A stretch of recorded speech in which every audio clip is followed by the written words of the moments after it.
there's lots of stuff outdoors. It's on the pitch. It's movement based. Like, how much is pitch? How much is gym? Like, give us a bit of a rundown, because when people think S&C coach, I think the old idea is just gym.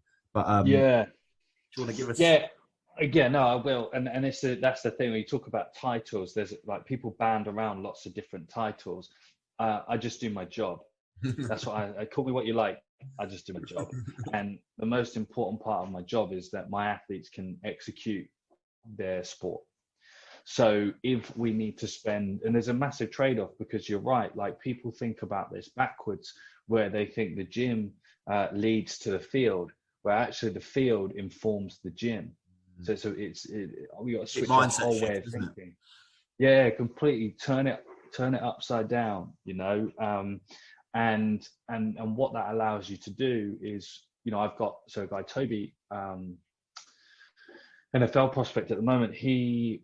We are reverse engineering all of the key movements of his position, and then we're creating and building exercises that can help train that.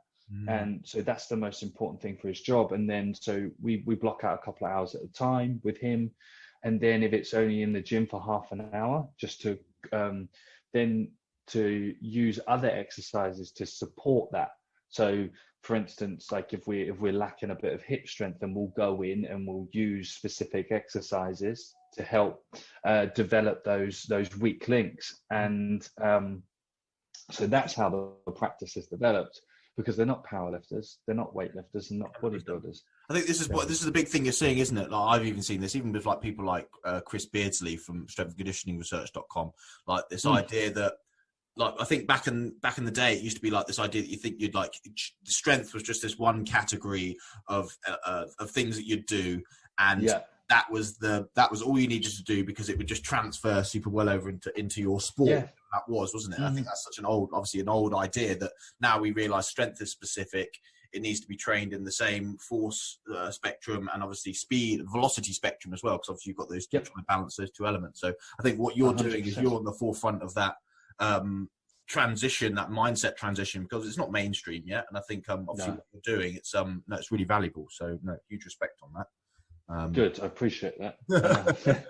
I appreciate it's like Jeff Bezos says, right? You have to be when you're trying to innovate, you have to be okay with being completely misunderstood for long periods of time.